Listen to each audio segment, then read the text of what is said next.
ওকে, তাহলে আমাদের আগের দিন ভিডিওতে বা ক্লাসে আলোক দশা পড়া হয়ে গেছে।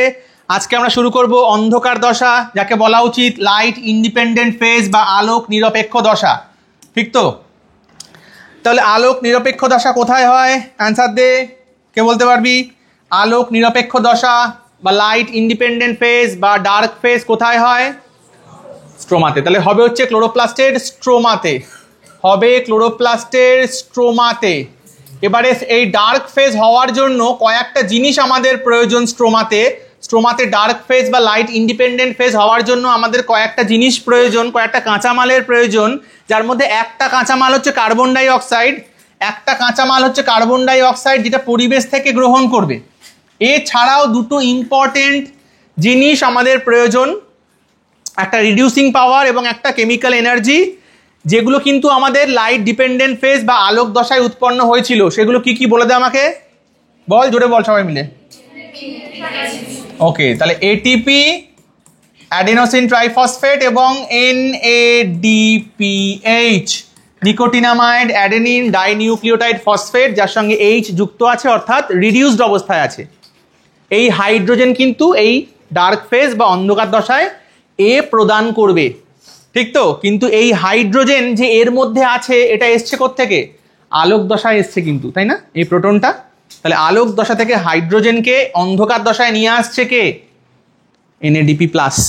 সে H এর সঙ্গে যুক্ত হয়ে NADPH উৎপন্ন করে এ কিন্তু হাইড্রোজেনকে নিয়ে আসছে অন্ধকার দশায় ব্যবহার করবে বলে।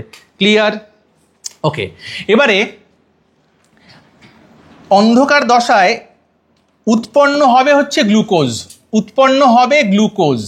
আমরা গ্লুকোজের সংকেত প্রত্যেকে জানি C6H12O6, C6H12O6। এই গ্লুকোজের যে কার্বনটা, এই গ্লুকোজের যে কার্বন, এই গ্লুকোজের কার্বনটা কিন্তু আসবে পরিবেশের কার্বন ডাই অক্সাইড থেকে। ঠিক তো? সালোক সংশ্লেষকে জারণ বিজারণ প্রক্রিয়া বলা হয় কেন? তার অ্যান্সার কি ছিল? সালোক সংশ্লেষ প্রক্রিয়ায় জল জারিত হয়, কার্বন ডাই অক্সাইড বিজারিত হয়। তাহলে কার্বন ডাই অক্সাইড বিজারিত হবে কিসে? গ্লুকোজে। তার মানে এই কার্বন ডাই অক্সাইডের কার্বনটাই কিন্তু গ্লুকোজের কার্বন। তাহলে কার্বন ডাই অক্সাইডটা পরিবেশ থেকে নেওয়া হচ্ছে, গ্লুকোজ কিন্তু একটা অর্গানিক মলিকিউল দেহের মধ্যে উৎপন্ন হচ্ছে। এই ব্যাপারটাকে বলা হয় অ্যাসিমিলেশন, কার্বন অ্যাসিমিলেশন, অঙ্গার আত্তীকরণ। তাহলে কার্বন অ্যাসিমিলেশন, কার্বন অ্যাসিমিলেশন বা অঙ্গার আত্তীকরণ। তাহলে এর মানে কি? কার্বন অ্যাসিমিলেশন বা অঙ্গার আত্তীকরণ মানে হচ্ছে পরিবেশের কার্বনের কোষস্থ যৌগে অঙ্গীভূত হওয়াকে বলা হয় অঙ্গার আত্তীকরণ। পরিবেশের যে কার্বন সেটা যখন অর্গ্যানিক মলিকিউলে ইনকর্পোরেটেড হবে, অর্গ্যানিক মলিকিউলের মধ্যে প্রবেশ করবে, সেই ব্যাপারটাকে বলা হয় অঙ্গার আত্তীকরণ বা অ্যাসিমিলেশন, কার্বন অ্যাসিমিলেশন। তাহলে এই কার্বন অ্যাসিমিলেশন কিন্তু আমাদের ডার্ক ফেজ বা লাইট ইন্ডিপেন্ডেন্ট ফেজের প্রধান যে মেকানিজমটা হবে সেটা। এবারে এই কার্বন ডাই অক্সাইড থেকে এক ধাপেই কিন্তু এরকম গ্লুকোজ তৈরি হয়ে যায় না। পরিবেশের যে কার্বন ডাই অক্সাইডকে উদ্ভিদ নিল, সেই কার্বন ডাই অক্সাইডকে নিয়ে প্রথমে কিন্তু একটা কম্পাউন্ড তৈরি করবে, যার মধ্যে কার্বনটাকে প্রথম ধরা হলো। তার মানে কার্বন ডাই অক্সাইডটাকে নিয়ে সঙ্গে সঙ্গেই কিন্তু গ্লুকোজ উৎপন্ন হবে না, প্রথমে একটা কম্পাউন্ড তৈরি হবে, তার থেকে আরেকটা, তার থেকে আরেকটা, ধাপে ধাপে আলটিমেটলি ফাইনাল প্রোডাক্টটা হচ্ছে গ্লুকোজ। কিন্তু কোষের মধ্যে কার্বন ডাই অক্সাইডকে গ্রহণ করার পর, উদ্ভিদ দেহে উদ্ভিদ কোষে কার্বন ডাই অক্সাইডকে গ্রহণ করার পর এই কার্বন ডাই অক্সাইডের যে কার্বন, তার অ্যাসিমিলেশন হওয়ার ফলে প্রথম কোন যৌগ উৎপন্ন হয়, এই নিয়ে কিন্তু সায়েন্টিস্টরা বিভিন্ন রকমের এক্সপেরিমেন্ট করেছিলেন এবং দেখেছিলেন যে সালোক সংশ্লেষে এই কার্বন অ্যাসিমিলেশনের ফলে কোনো কোনো উদ্ভিদে প্রথম যে জৈব যৌগ উৎপন্ন হয়, প্রথম যে অর্গ্যানিক অ্যাসিডটা উৎপন্ন হয়, সেটা হচ্ছে একটা 3 কার্বন যুক্ত অর্গ্যানিক অ্যাসিড। আবার কোনো কোনো উদ্ভিদে দেখা গেছে যে ওইখানে বসে পড়, দিক দিয়ে যাওয়া যাবে না, রেকর্ডিং হচ্ছে। কোনো কোনো উদ্ভিদে এই কার্বন ডাই অক্সাইডকে গ্রহণ করার পর তার আত্তীকরণের ফলে প্রথম যে অর্গ্যানিক অ্যাসিড উৎপন্ন হয় সেটা 4 কার্বন যুক্ত। ওকে, এই 3 কার্বন যুক্ত যে অর্গ্যানিক অ্যাসিডটা উৎপন্ন হয় সেই অ্যাসিডটার নাম হচ্ছে ফসফোগ্লিসারিক অ্যাসিড। ওকে, আবার বলি, আলোক দশা তো সব ক্ষেত্রেই হচ্ছে, অন্ধকার দশা যখন শুরু হচ্ছে এই কার্বন ডাই অক্সাইডকে নিয়ে প্রথম যে কোষস্থ যৌগের মধ্যে এই কার্বনটাকে প্রবেশ করানো হচ্ছে, স্থায়ী যৌগ, স্টেবল কম্পাউন্ড। আনস্টেবল একটা কম্পাউন্ড উৎপন্ন হয়, আমি বলবো সেই ব্যাপারে, কিন্তু যে প্রথম স্টেবল কম্পাউন্ডটা উৎপন্ন হয় সেই স্টেবল কম্পাউন্ডটা ম্যাক্সিমাম উদ্ভিদের ক্ষেত্রে হচ্ছে একটা 3 কার্বনযুক্ত অর্গ্যানিক অ্যাসিড, জৈব অ্যাসিড, সেটা হচ্ছে পিজিএ। কোনো কোনো উদ্ভিদের ক্ষেত্রে দেখা যায় যে কার্বনকে গ্রহণ করার পর কার্বন ডাই অক্সাইড রূপে সেই কার্বনটাকে প্রথম যে জৈব অ্যাসিডে অন্তর্ভুক্ত করা হয়, সেই জৈব অ্যাসিডটার গঠনে 4টে কার্বন আছে এবং সেই অ্যাসিডটা হচ্ছে অক্সালো অ্যাসিটিক অ্যাসিড। তার মানে অঙ্গার আত্তীকরণটা উদ্ভিদ দেহে, বেশিরভাগ উদ্ভিদ দেহে এই পদ্ধতিতে হয়, কোনো কোনো উদ্ভিদে এই পদ্ধতিতে হয়। ওকে, তাহলে আমরা যে ফটোসিনথেসিস পড়ি ম্যাক্সিমাম উদ্ভিদে যেহেতু এই দিকটা হয়, তাই আমরা কিন্তু এই দিকটা নিয়েই প্রথমে পড়ব। আমি C4 সাইকেল নিয়ে পরে আলোচনা করব। এবার C3 সাইকেলটা কে আবিষ্কার করেছিলেন? Melvin Calvin. Melvin Calvin Melvin Calvin নামক সায়েন্টিস্ট। কোনো কোশ্চেন আছে? ফসফোগ্লিসারিক অ্যাসিড, পিজি এর ফুল ফর্ম ফসফোগ্লিসারিক অ্যাসিড, 3 কার্বনযুক্ত।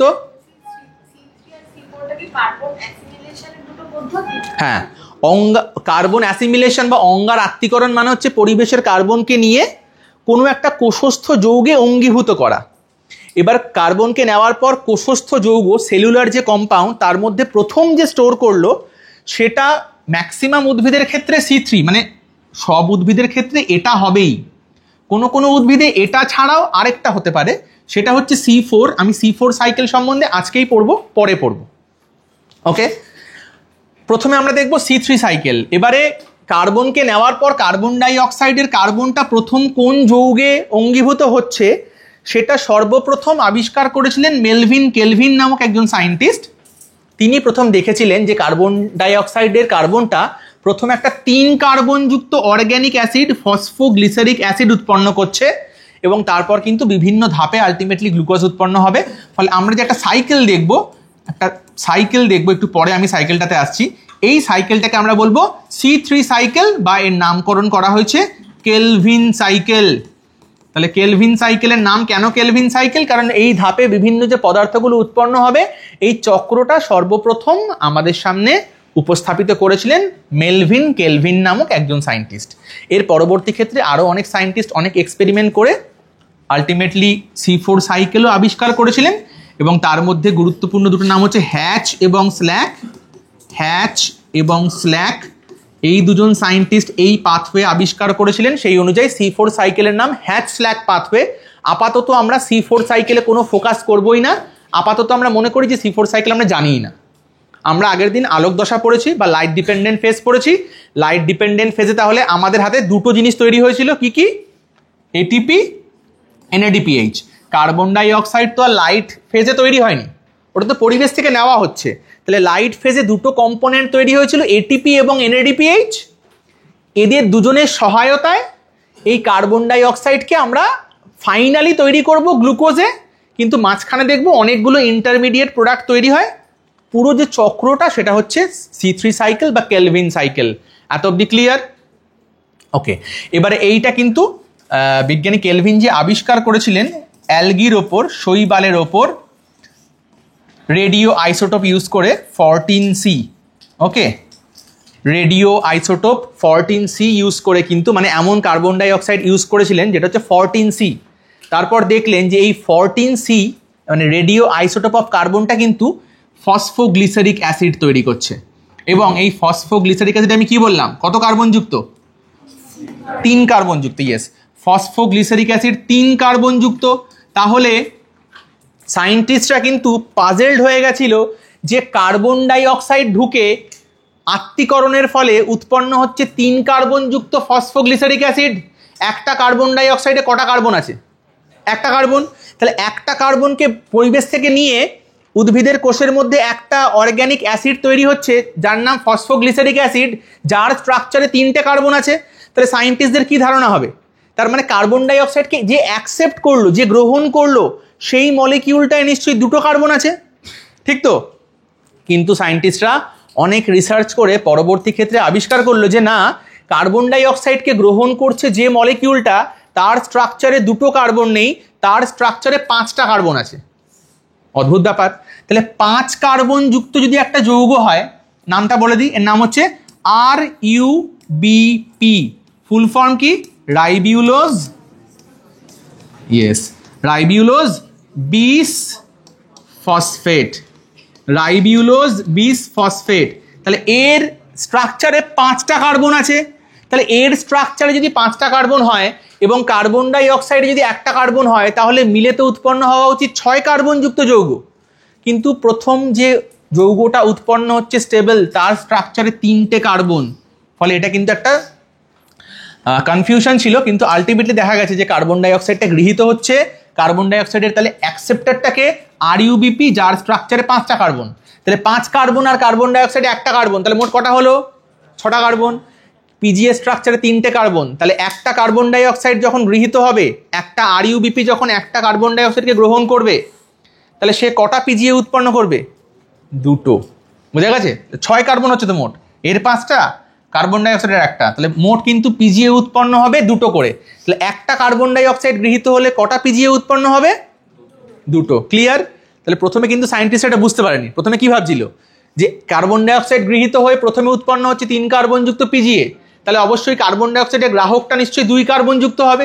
কিন্তু 2 কার্বন যুক্ত কিন্তু কোনো যৌগ খুঁজে পায়নি, খুঁজে পেয়েছে RUBP যে 5 কার্বন যুক্ত। সেখান থেকেই আলটিমেটলি জানা গেছে যে তাহলে পিজিএ উৎপন্ন হয় 2টো করে। প্রত্যেক কার্বন ডাই অক্সাইডের জন্য পিজিএ উৎপন্ন হবে 2টো। এত অবধি ক্লিয়ার? এগোবো? আমি তোদেরকে অফলাইনের বোর্ড ওয়ার্কে সময় দেবো, আমি একটু রেকর্ডিং করে নিই, নইলে ভিডিওটা লং হয়ে যাবে। আমি ব্যাক এখানে ফেরত আসবো, ঠিক আছে? একটু স্পেস রেখে রেখে তোরা এগো। এত অবধি ক্লিয়ার? ওকে। এবারে এই যে লাইট ইন্ডিপেন্ডেন্ট ফেজটা হবে, লাইট ইন্ডিপেন্ডেন্ট ফেজটা NCERT-তে আমাদের লেখা আছে তিনটে ধাপে হয়। 1 নম্বর হচ্ছে অ্যাসিমিলেশন, 1 নম্বর হচ্ছে অ্যাসিমিলেশন বা আত্তীকরণ, 2 নম্বর হচ্ছে রিডাকশন, রিডাকশন কথা বলবি না, 2-1 কথা বলছিস, এবং 3 নম্বর হচ্ছে রিজেনারেশন, রিজেনারেশন। আমি বাংলায় বলে দিচ্ছি, NCERT-তে বলা হয়েছে, NCERT, যারা আমরা নিট দেব আমাদের কাছে NCERT-র ওপরে কোনো কথা হবে না। তাহলে according to NCERT, light independent phase, যাকে আমরা পাতি বাংলায় বলি অন্ধকার দশা, সেই অন্ধকার দশা বা আলোক নিরপেক্ষ দশা 3টি ধাপের মাধ্যমে হয়। আত্তীকরণ দশা, বাংলায় আত্তীকরণ দশা, বিজারণ দশা এবং পুনরুৎপাদন দশা। আত্তীকরণ দশা বা অ্যাসিমিলেশন ফেজ, বিজারণ দশা বা রিডাকশন ফেজ, পুনরুৎপাদন দশা বা রিজেনারেশন ফেজ। কিন্তু আমরা সেমিস্টারের জন্য পড়ব, সেমিস্টারের জন্য আরেকটু ডিটেলে আরেকটু ভালো করে জানার জন্য দেখব, মানে আমরা যে বইগুলো পড়ি সেই বইতে দেখব যে আলোক নিরপেক্ষ দশায় 4টি ধাপ হয়। কি কি? 1 নম্বর অবশ্যই অ্যাসিমিলেশন ফেজ বা আত্তীকরণ দশা, অ্যাসিমিলেশন ফেজ। 2 নম্বর রিডাকশন ফেজ, 2 নম্বর রিডাকশন ফেজ বা বিজারণ দশা। 3 নম্বর সিনথেসিস ফেজ, সিনথেসিস ফেজ বা সংশ্লেষ দশা। এবং 4 নম্বর রিজেনারেশন ফেজ, রিজেনারেশন ফেজ বা পুনরুৎপাদন দশা। ক্লিয়ার? আবার বলি, তাহলে অ্যাকর্ডিং টু নিট আমরা দেখতে পাবো যে লাইট ইন্ডিপেন্ডেন্ট ফেজে 3টে দশা বলা আছে, অ্যাসিমিলেশন, রিডাকশন, রিজেনারেশন। কিন্তু আমরা যখন আমাদের যে বইগুলো চলতি ইউজ হয় আর কি, মায়া প্রকাশনী, বাত্রা প্রকাশনী, আমি নাম নেব না, ওকে, ফলে সেই সব বইতে কিন্তু দেখব 4টে ধাপে বলা আছে, assimilation phase, reduction phase, synthesis phase, regeneration phase. তাহলে পার্থক্যটা কোথায়? NCERT যে রিডাকশন ফেজ বলা হয়েছে, এই রিডাকশন ফেজের মধ্যেই কিন্তু রিডাকশন ফেজ এবং সিনথেসিস ফেজ দুটোকে ওর মধ্যে বলা আছে। ক্লিয়ার? যখন নিটের জন্য আমরা NCERT স্টাডি করব তখন ব্যাপারটাকে ডিটেলে বুঝিয়ে দেবো। ফলে এখন চিন্তা করার কোনো কারণ নেই। তাহলে আমাদের এখন একটাই টার্গেট জীবনে, যে পরিবেশ থেকে কার্বন ডাইঅক্সাইডকে নেব এবং সেখান থেকে গ্লুকোজ উৎপন্ন করব। পরিবেশ থেকে কার্বন ডাইঅক্সাইড নেব এবং সেখান থেকে গ্লুকোজ উৎপন্ন করব। সব গাছেই C4 সাইকেল কোনো কোনো গাছে তো হয় বললাম, C4 সাইকেল হোক বা না হোক, সব গাছের কমন কোনটা? C3 সাইকেল হবেই হবে। তার বাইরে কোনো কোনো গাছে দেখবো C4 সাইকেল হয়, কোনো কোনো গাছে দেখবো C2 সাইকেল বলে আলোক শ্বসন বলে একটা ব্যাপার হয়। তো যাই হোক না কেন C3 সাইকেল সবার ক্ষেত্রে কমন। তাহলে লাইট ফেজ এবং ডার্ক ফেজ বলতে কিন্তু C3 সাইকেল। ক্লিয়ার? তাহলে C3 সাইকেলে কার্বন ডাইঅক্সাইড নেওয়া হবে, কার্বন ডাইঅক্সাইডকে নিয়ে প্রথম গ্রহণ করবে কে? 5 কার্বনযুক্ত RUBP নিয়ে প্রথম যে স্থায়ী যৌগ উৎপন্ন করবে, প্রথম যে স্টেবল কম্পাউন্ড উৎপন্ন করবে স্থায়ী যৌগ, সেই স্থায়ী যৌগটার নাম কি? Phosphoglyceric acid. কত কার্বনযুক্ত? 3 কার্বনযুক্ত। এই পুরো সাইকেলটা পড়ার সময় আমরা কার্বনের নাম্বারটা একটুখানি চোখে চোখে রাখবো, যেন কার্বনের নাম্বারের হিসেবটা আমরা মেলাতে পারি। ক্লিয়ার? নেক্সট স্লাইডে আমি যাচ্ছি। তাহলে প্রথমে শুরু করব অ্যাসিমিলেশন, তারপর দেখবো রিডাকশন, তারপর সিনথেসিস, তারপর রিজেনারেশন। ক্লিয়ার? ওকে, তাহলে 1 নম্বর স্টেপ অ্যাসিমিলেশন বা আত্তীকরণ দশা। অ্যাসিমিলেশন বা আত্তীকরণ দশা। ওকে, অ্যাসিমিলেশন বা আত্তীকরণ দশা। আত্তীকরণ মানে আমি কি শিখিয়েছি? যে পদ্ধতিতে পরিবেশের কার্বন কোষস্থ যৌগে অঙ্গীভূত হবে তাকে বলা হয় অ্যাসিমিলেশন ফেজ। এবারে পরিবেশ থেকে কার্বন ডাইঅক্সাইডকে নেওয়া হলো, ভালো কথা। পরিবেশ থেকে কার্বন ডাইঅক্সাইডকে নেওয়া হলো, কার্বন ডাইঅক্সাইডের মধ্যে একটাই কার্বন। এই কার্বন ডাইঅক্সাইড যুক্ত হয় কার সঙ্গে? কার্বন ডাইঅক্সাইড অ্যাকসেপ্টারকে আমি কি বললাম? Ribulose bisphosphate, RUBP। স্যার এর নাম কেন রাইবিউলোজ বিসফসফেট, কেন রাইবিউলোজ ডাইফসফেট না? রাইবিউলোজ বিসফসফেটে কটা ফসফেট? দুটো ফসফেট। রাইবিউলোজ ডাইফসফেট বললে ধরে বললাম ADP, অ্যাডিনোসিন ডাইফসফেট। কটা ফসফেট? দুটো ফসফেট।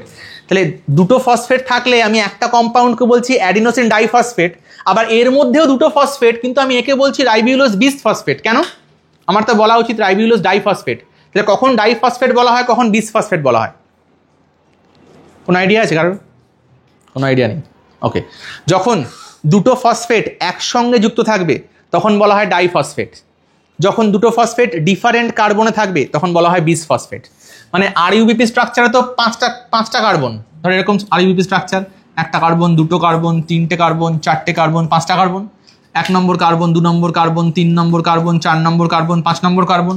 তাহলে এর পুরো নামটা হচ্ছে রাইবিউলোজ 1,5 বিসফসফেট। মানে 1 নম্বরে একটা ফসফেট আছে, 5 নম্বরে একটা ফসফেট আছে। যদি এরকম হতো 1 নম্বরেই দুটো ফসফেট, তাহলে নাম কি হতো? তাহলে নাম কি হতো? রাইবিউলোজ ডাইফসফেট হতো। বুঝা গেছে? তাহলে বিসফসফেট বলছি কারণ দুটো ডিফারেন্ট কার্বনে ফসফেটগুলো আছে। ক্লিয়ার? ওকে, তাহলে রাইবিউলোজ বিসফসফেট হচ্ছে কার্বন ডাইঅক্সাইড অ্যাকসেপ্টার। ভালো কথা। এবারে কার্বন ডাইঅক্সাইডকে অ্যাকসেপ্ট করলো,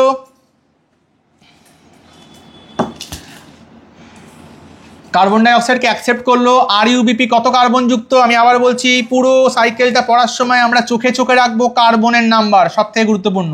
তাহলে RUBP 5 কার্বন যুক্ত, কার্বন ডাইঅক্সাইডে একটা কার্বন আছে, তাহলে উৎপন্ন যৌগটা হওয়া উচিত 6 কার্বন যুক্ত। কিন্তু কেলভিন কি দেখেছিলেন? মেলভিন কেলভিন প্রথম উৎপাদিত স্টেবল কম্পাউন্ড বা স্থায়ী যৌগটা হচ্ছে 3 কার্বন যুক্ত ফসফোগ্লিসারিক অ্যাসিড।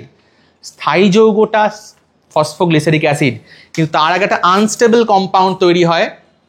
ওকে, নামটা মনে রাখলে রাখতে পারিস, না ইচ্ছা হলে রাখতে হবে না। 2-কার্বক্সি 3-কিটো অ্যারাবিটিনল 1,5 বিসফসফেট। আমি লিখে রাখছি, ইচ্ছা হলে মনে রাখবি, লাগবি না। কথা বললে হবে না, রেকর্ডিং হচ্ছে কিন্তু। 2-কার্বক্সি 3-কিটো অ্যারাবিটিনল 1,5 বিসফসফেট। কত কার্বন যুক্ত? 6 কার্বন যুক্ত। কিন্তু একে আমরা পাত্তাই দিই না। কেন পাত্তা দিই না? উৎপন্ন হওয়ার সঙ্গে সঙ্গেও জলের উপস্থিতিতে ভেঙে যায়, ভেঙে গিয়ে কি উৎপন্ন করে? Phosphoglyceric acid. এই হচ্ছে সেই জিনিস, 3 কার্বন যুক্ত ফসফোগ্লিসারিক অ্যাসিড। এবারে এই রিয়াকশনটাতে হেল্প করে একটা এনজাইম, এমন এনজাইম যেই এনজাইমটা এনজাইম মানেই আমরা জানি যে most enzymes are proteinaceous in nature, তাই না? কয়েকটা আরএনএ এনজাইম রূপে কাজ করে যাদেরকে বলা হয় রাইবোজাইম। তাহলে রাইবোজাইমগুলো বাদ দিয়ে more than 99% enzymes are proteinaceous in nature. এক্ষেত্রে যে এনজাইমটা কাজ করে তার নাম হচ্ছে রুবিস্কো, এর নাম হচ্ছে রুবিস্কো। ওকে, এবং এই এনজাইমটা বা এই প্রোটিনটা পৃথিবীতে সব থেকে বেশি পাওয়া যায়। তাহলে পৃথিবীতে বায়োস্ফিয়ারে সব থেকে বেশি পরিমাণে কোন প্রোটিন বা কোন উৎসেচক পাওয়া যায়? তার অ্যান্সার রুবিস্কো। রুবিস্কোর ফুল ফর্ম কি? Ribulose bisphosphate carboxylase oxygenase. Yes, ribulose bisphosphate carboxylase oxygenase. এখন কিন্তু রুবিস্কো এনজাইমটা এদিকে, এখন কিন্তু রুবিস্কো এনজাইমটা আরইউবিপির সঙ্গে কার্বন ডাই অক্সাইডকে যুক্ত করছে। তাহলে এনজাইমটার তো নাম হওয়া উচিত রাইবিউলোজ বিসফসফেট কার্বক্সিলেজ, তাই না? কার্বন ডাই অক্সাইডকে যুক্ত করছে, কার্বক্সিলেশন ঘটাচ্ছে। তাহলে এনজাইমটার তো নাম হওয়া উচিত রাইবিউলোজ বিসফসফেট কার্বক্সিলেজ। নামটা তো এখানেই শেষ হওয়া উচিত ছিল, লাস্টে আবার একটা ও লেখা কেন? কেন লেখা অক্সিজিনেজ? কারণ যদি অক্সিজেনের ঘনত্ব বেড়ে যায়, কার্বন ডাই অক্সাইডের ঘনত্ব কমে যায়, তখন কিন্তু এই এনজাইম আরইউবিপির সঙ্গে অক্সিজেনকেও যুক্ত করতে পারে। বোঝা গেছে? তাহলে এই এনজাইমটা যেমন আরইউবিপির সঙ্গে CO2কে যুক্ত করতে পারে, যদি CO2-র ঘনত্ব কমে যায়, O2-র ঘনত্ব বেড়ে যায়, তখন কিন্তু ও এর সঙ্গে অক্সিজেনকেও যুক্ত করতে পারে। ফলে এর নাম রাইবিউলোজ বিসফসফেট কার্বক্সিলেজ অক্সিজিনেজ। কিন্তু এখন যে সাইকেলটা আমরা পড়ছি, এই সাইকেলে তাহলে এ কোন কাজটা করছে? কার্বক্সিলেশন নাকি অক্সিজেনেশন? তাহলে এখনও করছে, CO2কে যুক্ত করছে। কখন অক্সিজেনকে যুক্ত করে? C2 সাইকেলে আমরা পরে আসবো। আপাতত আমরা করছি C3 সাইকেল, ফলে আমরা ওই দিক নিয়ে মাথা ঘামাবো না। তাহলে এত অব্দি ক্লিয়ার? তাহলে একটা কার্বন ডাইঅক্সাইড একটা 5 কার্বন যুক্ত আরইউবিপি দ্বারা গৃহীত হলো, যুক্ত হয়ে প্রথমে উৎপন্ন করে একটা আনস্টেবল কম্পাউন্ড, ভঙ্গুর পদার্থ যা সাময়িক উৎপন্ন হলো, তার নাম 2-কার্বক্সি 3-কিটো অ্যারাবিটিনল 1,5 বিসফসফেট। উৎপন্ন হওয়ার সঙ্গে সঙ্গে কিন্তু ও ভেঙে গেল 3 কার্বন যুক্ত পিজিএতে। তাহলে পিজিএ কিন্তু 3 কার্বন যুক্ত যৌগ। তাহলে কমন সেন্স কি বলে? 5 কার্বন যুক্ত আরইউবিপি, 1 কার্বন যুক্ত কার্বন ডাইঅক্সাইড। তাহলে মোট কটা কার্বন? 6টা কার্বন। তাহলে পিজিএ কটা উৎপন্ন হওয়া উচিত? তাহলে 2টো পিজিএ উৎপন্ন হবে। আমি 2 ইনটু লিখলাম, তাহলে 2 অণু পিজিএ উৎপন্ন হওয়া উচিত। আমাদের টার্গেট লাইট ইন্ডিপেন্ডেন্ট ফেজে 1 অণু গ্লুকোজ উৎপন্ন করা। আমাদের টার্গেট অন্তত 1 মলিকিউল গ্লুকোজ উৎপন্ন করা। তাহলে একটা গ্লুকোজে কটা কার্বন? C6H12O6। কটা কার্বন? 6টা কার্বন। তাহলে এই 6টা কার্বন আসবে কটা কার্বন ডাই অক্সাইড থেকে? একটা কার্বন ডাই অক্সাইডে 1টা কার্বন। তাহলে একটা সম্পূর্ণ গ্লুকোজ অণু তৈরি করতে গেলে 6টা কার্বন প্রয়োজন। তাহলে 6টা কার্বনের জন্য কটা কার্বন ডাই অক্সাইড লাগবে? 6টা কার্বন ডাই অক্সাইড লাগবে। তাহলে এই যে কেলভিন সাইকেলটা কিন্তু 6 বার হতে হয় একটা কমপ্লিট গ্লুকোজ অণু তৈরি করার জন্য। ওকে, তাহলে আমি প্রত্যেকটাতে 6 বসিয়ে দিই, মানে প্রত্যেকটা মানে কার্বন ডাই অক্সাইড তাহলে কটা প্রয়োজন? 6টা। তাহলে 6টা কার্বন ডাই অক্সাইডকে গ্রহণ করার জন্য কটা আরইউবিপি লাগবে? 6টা। একটার জন্য একটা লাগে, তাহলে 6টার জন্য 6টা। তাহলে আবার চলে আসবো কার্বনের হিসাবে। আমি কি বললাম? কার্বনের হিসাব আমরা গোলাবো না। একটা আরইউবিপি মানে কটা কার্বন? 5টা। তাহলে 6টা মানে 5 6 30 খানা কার্বন। 6টা কার্বন ডাই অক্সাইড মানে 6টা কার্বন। তাহলে মোট কটা হলো? 36টা কার্বন। একটা পিজিএ মানে কটা কার্বন? 3টে কার্বন। তাহলে কটা পিজিএ উৎপন্ন হবে? 12টা। তাহলে 3 12 36। এত অব্দি ক্লিয়ার? ক্লিয়ার তো? তাহলে প্রথম ফেজটা হলো আত্তীকরণ দশা বা অ্যাসিমিলেশন ফেজ। অ্যাসিমিলেশন মানে আবার বলছি, পরিবেশের কার্বন কোষস্থ যৌগের কার্বনে অঙ্গীভূত হলো। পরিবেশের কার্বন, কার্বন ডাই অক্সাইডের কার্বন কোষস্থ যৌগ অর্গ্যানিক অ্যাসিড তার মধ্যে যুক্ত হলো, একে বলা হয় আত্তীকরণ। ক্লিয়ার? তাহলে লাইট ইন্ডিপেন্ডেন্ট ফেজের প্রথম স্টেপ বুঝতে পেরেছি, আত্তীকরণ দশা। নেক্সট আমরা কি দেখবো? কি কোয়েশ্চেন? হ্যাঁ, একটা কার্বন ডাই অক্সাইডকে অ্যাকসেপ্ট করে একটা আরইউবিপি, তাই তো? যদি একটা আরইউবিপি অ্যাকসেপ্ট করে, উৎপন্ন হবে 2টো পিজিএ। আমার টার্গেট তো পিজিএ উৎপন্ন করা না, আমার টার্গেট গ্লুকোজ উৎপন্ন করা। মিনিমাম একটা গ্লুকোজ উৎপন্ন করতে হবে। তাহলে একটা গ্লুকোজে কটা কার্বন থাকে? 6টা কার্বন থাকে। গ্লুকোজের যে কার্বন সেটা কোথা থেকে আসবে? কার্বন ডাই অক্সাইড থেকে আসবে নাকি আরইউবিপি থেকে আসবে? কার্বন ডাই অক্সাইড, পরিবেশ থেকে কার্বন নিয়ে তাকে তো ইনকর্পোরেট করা হচ্ছে। তাহলে একটা গ্লুকোজ তৈরি করার জন্য 6টা কার্বন প্রয়োজন, তাহলে 6টা কার্বন ডাই অক্সাইড নিতে হবে। তাহলে 6টা কার্বন ডাই অক্সাইড নেওয়ার জন্য কটা আরইউবিপি লাগবে? 6টা। তাহলে 6টা যদি আরইউবিপি লাগে তাহলে আলটিমেটলি কটা পিজিএ উৎপন্ন হবে? 12টা। ক্লিয়ার? আমাদের কিন্তু তাহলে এখানেও 6 লেখা উচিত, মানে এই যে ইন্টারমিডিয়েট সাবস্টেন্স এটাও কিন্তু 6টা উৎপন্ন হবে, তাই না? এটাও কিন্তু 6টা উৎপন্ন হবে, কিন্তু উৎপন্ন হওয়ার পর সঙ্গে সঙ্গেও জলের উপস্থিতিতে ভেঙে যায়, ভেঙে গিয়ে 12খানা পিজিএ উৎপন্ন হবে। তাহলে প্রথম স্টেপ ক্লিয়ার। আত্তীকরণ দশা বুঝতে পেরেছি? তাহলে আত্তীকরণ দশায় উৎপন্ন হলো, যদি আমরা 6টা করে নিই, 6টা কার্বন ডাই অক্সাইড 6টা আরইউবিপি মিলে 12খানা ফসফোগ্লিসারিক অ্যাসিড। ক্লিয়ার? তাহলে আমরা চলে যাব নেক্সট স্টেপ। নেক্সট স্টেপের নাম কি আছে বল? Reduction phase. নেক্সট স্টেপের নাম হচ্ছে রিডাকশন ফেজ বা বিজারণ দশা। রিডাকশন ফেজ বা বিজারণ দশা। এবারে কিন্তু আমরা আলোক দশায় যে উৎপন্ন হয়েছিল সেই এটিপি আর এনএডিপিএইচ, তাদের ভূমিকা কিন্তু আমরা এবারে দেখতে পাবো। তাহলে আমাদের হাতে এখন কি আছে? আমাদের হাতে আছে 12খানা ফসফোগ্লিসারিক অ্যাসিড। আমাদের হাতে আছে 12খানা ফসফোগ্লিসারিক অ্যাসিড। এই বিজারণ দশাটাকে আমি দুটো ইকুয়েশন দিয়ে দুটো ধাপে দেখাচ্ছি, দুটো ধাপে হয়। প্রথমে কি হয়? 12টা ফসফোগ্লিসারিক অ্যাসিড এখানে ব্যবহৃত হয় আলোক দশায় যে উৎপন্ন হয়েছিল এটিপি, মনে আছে? তাহলে এখানে ব্যবহৃত হয় এটিপি, উৎপন্ন কি হয়ে যায়? এডিপি। তাহলে 12খানা এটিপি 12খানা ফসফেট প্রদান করলো।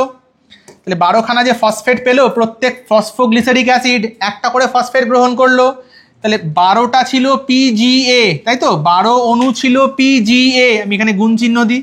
12খানা পিজিএ ছিল ফসফোগ্লিসারিক অ্যাসিড। এখন কি হওয়া উচিত? প্রত্যেকটা ফসফোগ্লিসারিক অ্যাসিড আরেকটা করে ফসফেট পেয়েছে, তাহলে কি হওয়া উচিত? 12টা 20 ফসফোগ্লিসারিক অ্যাসিড।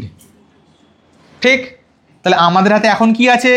12 অণু 20 ফসফোগ্লিসারিক অ্যাসিড। আমরা তো বলছি বিজারণ দশা। তাহলে এখন বিজারণ হবে। বিজারণ হওয়ার জন্য কাকে প্রয়োজন বল? জোরে বল। হাইড্রোজেন। কে দেবে?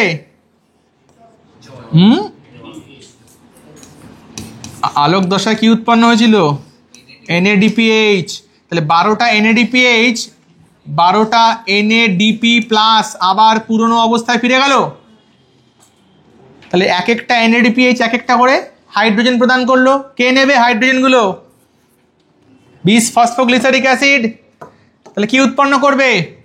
12খানা গ্লিসারলডিহাইড 3 ফসফেট, অথবা এর আরেকটা নাম আছে ফসফোগ্লিসারলডিহাইড, পিজিএএলডি বা G3P। ওকে, পিজিএএলও বলা হয়, G3P অথবা মনে রাখি পাগল, পিজিএএল পাগল। ফসফোগ্লিসারলডিহাইড পিজিএএলডিও লেখা হয়, পিজিএএলও লেখা হয়, একই ব্যাপার। ক্লিয়ার? আমি আবার বলি, যদি গুলিয়ে যায় আমি আবার বলি। আমাদের হাতে ছিল 12খানা ফসফোগ্লিসারিক অ্যাসিড। এবার ফসফোগ্লিসারিক অ্যাসিডের হবে বিজারণ। এর জন্য কি যুক্ত হবে? হাইড্রোজেন আসবে। ওকে, তাহলে আলটিমেটলি 12খানা পিজিএ থেকে উৎপন্ন হলো 12খানা G3P বা পিজিএএলডি। দুটো ধাপে দেখালাম।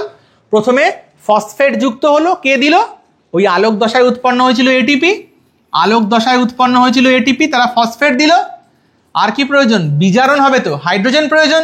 কে দেবে? আলোক দশায় উৎপন্ন হয়েছিল এনএডিপিএইচ, ফলে উৎপন্ন হলো 12খানা G3P বা পিজিএএলডি।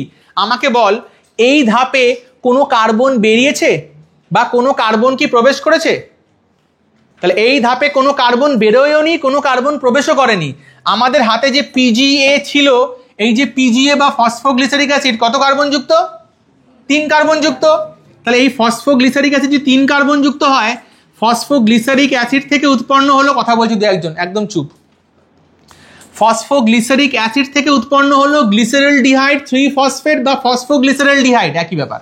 গ্লিসারলডিহাইড 3 ফসফেট বা ফসফোগ্লিসারলডিহাইড, একই ব্যাপার। তাহলে এই ধাপে না বেরিয়েছে কার্বন, না প্রবেশ করেছে কার্বন, তার মানে G3P এর স্ট্রাকচারেও 3টে করে কার্বন। ঠিক তো?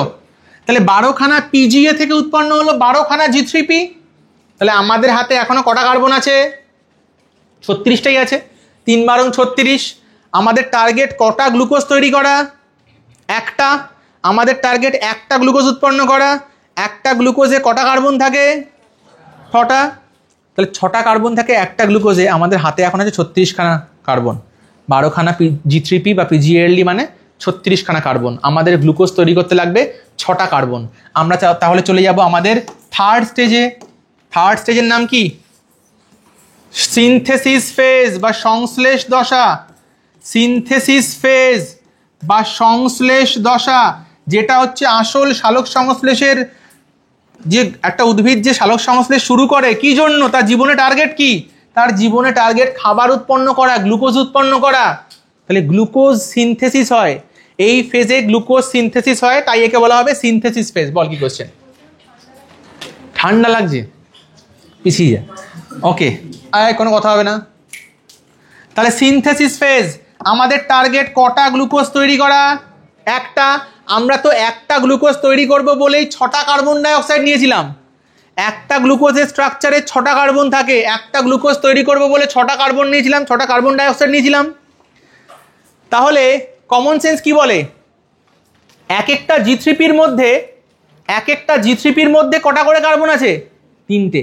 তাহলে একটা গ্লুকোজ তৈরি করার জন্য কটা G3P বা কটা PgALD লাগা উচিত? 2টো। হাতে কটা আছে? হাতে আছে 12টা। আমার লাগবে 2টো হলেই সাফিসিয়েন্ট। ওকে, তাহলে 12টার মধ্যে 2টো যে G3P, গ্লিসারলডিহাইড 3 ফসফেট, এই গ্লিসারলডিহাইড 3 ফসফেটের একটা আইসোমার আছে। G3Pর আরেকটা নাম কি? পাগল, তাই না? ফসফোগ্লিসারলডিহাইড। এই পাগলের আরেকটা আইসোমার আছে। আইসোমার মানে, আইসোমার তো আমরা জানি, কেমিস্ট্রিতে পড়েছি, মানে এর মধ্যে যটা কার্বন, যটা অক্সিজেন, যটা হাইড্রোজেন, ওর মধ্যেও ততগুলো, খালি এদিক ওদিক অ্যারেঞ্জমেন্ট হবে, আইসোমার। তাহলে এই পাগলের G3P বা পাগলের একটা ভাই আছে, তার নাম হচ্ছে ঢ্যাপ। হ্যাঁ, G3Pর ভাইয়ের নাম হচ্ছে ঢ্যাপ। ঢ্যাপ মানে ডাই হাইড্রক্সি অ্যাসিটোন ফসফেট। আবার বলি, G3P কত কার্বন যুক্ত? G3P কত কার্বন যুক্ত? বল, কনফিডেন্টলি বল। 3 কার্বন যুক্ত। এর আইসোমার হচ্ছে DHAP, die hydroxy acetone phosphate. Isomer তো, তা কটা কার্বন হবে? 3টে কার্বন। ওকে, আমরা এখন টার্গেট কি? 1 অণু গ্লুকোজ তৈরি করব। আমাদের হাতে আছে 12খানা G3P। আমার 2টো G3P হলেই কাজ চলে যাবে। 2টো G3Pর মধ্যে মনে কর একটা G3P অবস্থায় রয়ে গেল, আরেকটা G3P মনে কর ঢ্যাপে রূপান্তরিত হয়ে গেল। আইসোমার তো, এখানে ফসফোট্রায়োজ আইসোমারেজ এনজাইম কাজ করে। এনজাইমের নাম আমাদের এখন মনে রাখতে হবে না। তাহলে 2টো G3P আমাদের প্রয়োজন গ্লুকোজ তৈরি করার জন্য। একটা G3P রইল, আরেকটা G3P তার আইসোমার ঢ্যাপে রূপান্তরিত হলো, ডাই হাইড্রক্সি অ্যাসিটোন ফসফেট। তাহলে এই গ্লিসারলডিহাইড 3 ফসফেট এবং ডাই হাইড্রক্সি অ্যাসিটোন ফসফেট যদি এরা দুজন পরস্পর যুক্ত হয়, তাহলে যে যৌগটা উৎপন্ন হবে তার স্ট্রাকচারে কটা কার্বন থাকা উচিত? 6টা। উৎপন্ন হয় ফ্রুক্টোজ 1,6-বিস ফসফেট। উৎপন্ন হয় ফ্রুক্টোজ 1,6-বিস ফসফেট। তাহলে ফ্রুক্টোজ 1,6-বিস ফসফেটের স্ট্রাকচারে কটা কার্বন? জোরে কনফিডেন্টলি বলবি। হ্যাঁ, ভুল বললে ভুলটাও জোরে বলবি, তবে শিখবি। ঠিক, তাহলে G3P এবং DHAP পরস্পর যুক্ত হলো, উৎপন্ন করলো 6 কার্বন যুক্ত একটা যৌগ, যার নাম ফ্রুক্টোজ 1,6-বিস ফসফেট। এখান থেকে একটা ফসফেট বেরিয়ে যায়, উৎপন্ন হয় ফ্রুক্টোজ 6 ফসফেট, মানে 1 নম্বর কার্বন থেকে ফসফেট বেরিয়ে যায়। এখানে ফসফাটেজ এনজাইম কাজ করে। আমি তো বললাম স্টেপের এনজাইমগুলো এখন লাগবে না। নেক্সট, ফ্রুক্টোজ 6 ফসফেট থেকে একটা আইসোমার তৈরি হয়, যার নাম গ্লুকোজ 6 ফসফেট। ফ্রুক্টোজ 6 ফসফেট থেকে উৎপন্ন হয় তার আইসোমার, যার নাম গ্লুকোজ 6 ফসফেট। এখানে একটা এনজাইম কাজ করে ফসফোহেক্সোজ আইসোমারেজ। এই নামও এখন লাগবে না, যখন এই নাম মুখস্থ করতে হবে আমি বলে দেবো। ক্লিয়ার? এখন লাগবে না। তাহলে ছিল আমাদের প্রয়োজন 2টো G3P, একটা গ্লুকোজ তৈরি করা আমাদের টার্গেট। 2টো G3Pর মধ্যে একটা G3P রয়ে গেল, আরেকটা তার আইসোমারে রূপান্তরিত হয়ে গেল ডাই হাইড্রক্সি অ্যাসিটোন ফসফেট। দুজন যুক্ত হয়ে উৎপন্ন করলো ফ্রুক্টোজ 1,6 বিসফসফেট, একটা ফসফেট বেরিয়ে গেল, উৎপন্ন হলো ফ্রুক্টোজ 6 ফসফেট, তারপর তার আইসোমার তৈরি হলো গ্লুকোজ 6 ফসফেট। একটা ফসফেট যদি আবার বেরিয়ে যায় কি উৎপন্ন হবে? গ্লুকোজ। আমাদের টার্গেট কি ছিল? সালোক সংশ্লেষের টার্গেট কি উৎপন্ন করা? গ্লুকোজ উৎপন্ন করা। তাহলে একটা গ্লুকোজ তৈরি হলো। তাহলে সিনথেসিস ফেজ বা সংশ্লেষ দশা কি সংশ্লেষিত হয়? কোন জিনিস? গ্লুকোজ। ক্লিয়ার? আমাদের হাতে আগের স্টেজ অবধি যে রিয়াকশন পড়লাম কটা G3P ছিল? 12টা। গ্লুকোজ তৈরির জন্য 12টার মধ্যে কটা ব্যবহৃত হলো? 2টো।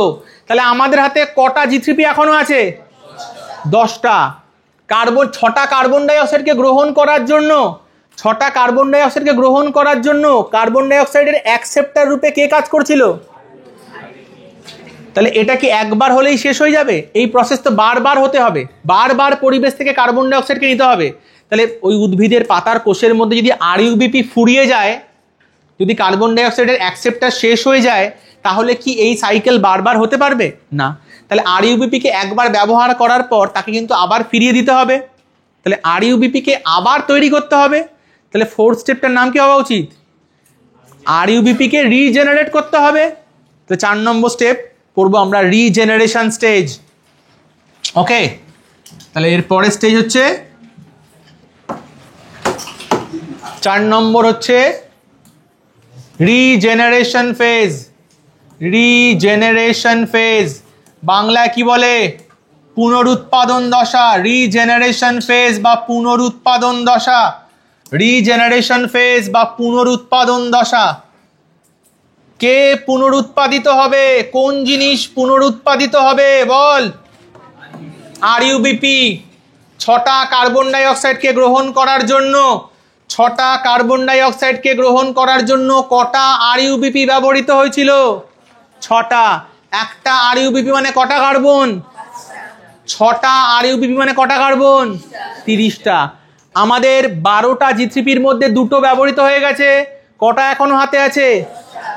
10টা G3P মানে কটা কার্বন? তাহলে 10টা G3P 6টা RUBP তৈরি করতে পারে? এটাই তো রিজেনারেশন ফেজ। তাহলে রিজেনারেশন ফেজে কি হয়? 10টা যে G3P আমাদের হাতে আছে এরা বিভিন্ন অন্তর্বর্তী যৌগের মাধ্যমে আলটিমেটলি উৎপন্ন করে দেবে 6টা RUBP বা রাইবিউলোজ বিসফসফেট। এটাই হচ্ছে পুনরুৎপাদন দশা। এবার এই যে অন্তর্বর্তী যৌগগুলো উৎপন্ন হয় আমাদের এই লেভেলে লাগে না। কারোর যদি কনসেপ্ট ক্লিয়ার করার জন্য মনে হয় যে হ্যাঁ স্যার ডিটেলে বলুন, তাহলে ভিডিওর কমেন্টে গিয়ে লিখবি হ্যাঁ স্যার আমি ডিটেলে জানতে চাই, তাহলে আমি ভিডিও করে দিয়ে দেব অন্তর্বর্তী কোন কোন যৌগের মাধ্যমে কিভাবে উৎপন্ন হয়। ক্লিয়ার? তাহলে যারা জানতে চাস তারা কমেন্ট সেকশনে লিখবি যে হ্যাঁ স্যার ডিটেল ভিডিও দিন, আমি তাহলে এর যে সাইকেলটা ভেতরে কোন কোন জিনিস উৎপন্ন হয় সেগুলো ডিটেলে দেবো। যদি অন্তত 50 জন কমেন্ট করিস যে হ্যাঁ স্যার লাগবে তবেই দেবো, নইলে আমি অপাত্রে দান করব না। ক্লিয়ার?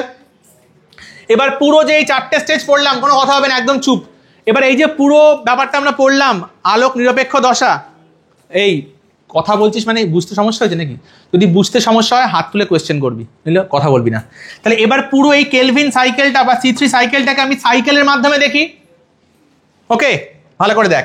তাহলে কার্বন ডাই অক্সাইডের অ্যাকসেপ্টার রূপে কে কাজ করছে? Ribulose bisphosphate. সহজ করে দেখাচ্ছি। রাইবিউলোজ বিসফসফেট, এই রাইবিউলোজ বিসফসফেট সঙ্গে আমি 6টা দিয়েই দেখাই। ধর 6টা RUBP, এ কার সঙ্গে যুক্ত হচ্ছে, মানে কাকে অ্যাকসেপ্ট করছে? 6টা কার্বন ডাই অক্সাইডকে, তাই তো? এখানে কোন এনজাইম কাজ করছে? Ribulose bisphosphate carboxylase অক্সিজেনেজ rubisco. কি উৎপন্ন হলো? প্রথম স্থায়ী যৌগের নাম কি? Phosphoglyceric acid. কটা উৎপন্ন হচ্ছে? 12 অণু। আমি বরং কার্বনের নাম্বারগুলো লিখে দিই। RUBP হচ্ছে 5 কার্বন যুক্ত, PGA হচ্ছে 3 কার্বন যুক্ত। তাহলে প্রথম স্টেপ বুঝতে পেরেছিস? Assimilation phase. এরপর কি হচ্ছে? Reduction phase. রিডাকশন ফেজের ফলে 12টা PGA থেকে কি উৎপন্ন হচ্ছে? 12টা গ্লিসারলডিহাইড 3 ফসফেট। এই স্টেজে 2টো কাণ্ড ঘটেছে। কোন কোন কাণ্ড? এক হচ্ছে 12খানা এটিপি থেকে 12টা এডিপি উৎপন্ন হয়েছে, আর কি হয়েছে বল? 12টা এনএডিপিএইচ থেকে 12খানা এনএডিপি প্লাস উৎপন্ন হয়েছে। তাহলে এই G3P কত কার্বন যুক্ত? G3Pও স্যার 3 কার্বন যুক্ত। আমার টার্গেট কি উৎপন্ন করা? গ্লুকোজ। তাহলে এই 12খানা G3P কে আমি দুটো ভাগে ভাগ করে দিই। একদিকে লিখলাম 10খানা G3P, আরেকদিকে লিখলাম 2টো G3P। এই 2টো G3P কোন কোন ধাপের মাধ্যমে একটা গ্লুকোজ তৈরি করলো আমি কিন্তু দেখিয়ে দিয়েছি, তাই না? এই 2টো G3P কিভাবে গ্লুকোজ তৈরি করলো আমি কিন্তু দেখিয়ে দিয়েছি, ঠিক তো?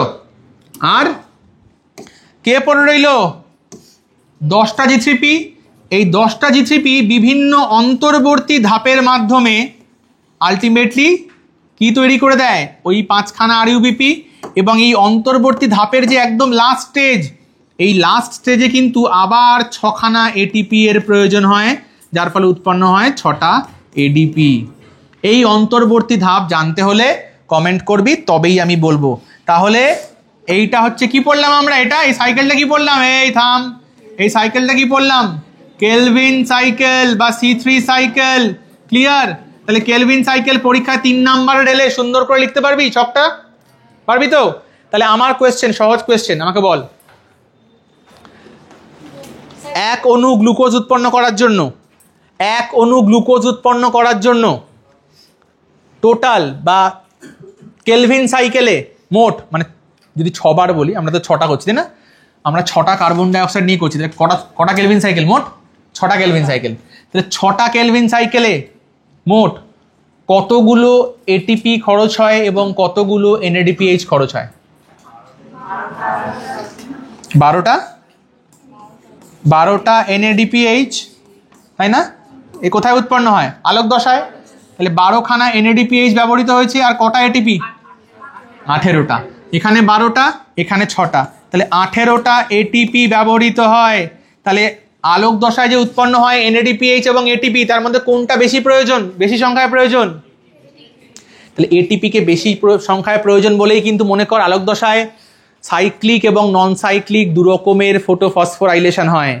এবং সাইক্লিকে মনে কর শুধুমাত্র এটিপি উৎপন্ন হয়, এনএডিপিএইচ কিন্তু উৎপন্ন হয় না। ক্লিয়ার? এটা তো আমাদের একটা গ্লুকোজের হিসেব। যদি আমি এবারে একটা গ্লুকোজের হিসেব না বলে, সবার চোখ বোর্ডের দিকে, আমি যদি এবারে একটা গ্লুকোজের হিসেব না বলে এরকম কোয়েশ্চেন করি যে একটা মাত্র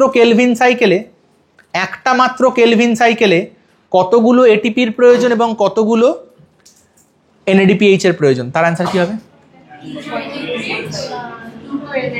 ইয়েস, 2টো এনএডিপিএইচ প্রয়োজন এবং 3টে এটিপি প্রয়োজন। ক্লিয়ার? তাহলে একটা কিন্তু কেলভিন সাইকেলে 2টো এনএডিপিএইচ প্রয়োজন, 3টে এটিপি প্রয়োজন। কিন্তু আমাদের একটা গ্লুকোজ তৈরি করতে গেলে কেলভিন সাইকেল কবার করতে হবে? 6বার। তাহলে 6 রাউন্ড অফ সাইকেল হওয়ার জন্য কিন্তু টোটাল আমাদের প্রয়োজন 12টা এনএডিপিএইচ এবং 18টা এটিপি। এত অবধি ক্লিয়ার? আমাদের তাহলে লাইট ইন্ডিপেন্ডেন্ট ফেজ বা ডার্ক ফেজ এখানেই শেষ। তাহলে ডার্ক ফেজে কি উৎপন্ন হলো? গ্লুকোজ, তাই তো? RUBP তো আগে থেকেই ছিল, তার রিজেনারেশন হলো, পুনরুৎপাদিত হলো। তাহলে সালোক সংশ্লেষের যে মেন টার্গেট গ্লুকোজ উৎপন্ন করা, সেটা কিন্তু আমাদের হয়ে গেল। ওকে, তাহলে এই ভিডিওতে এত অবধি।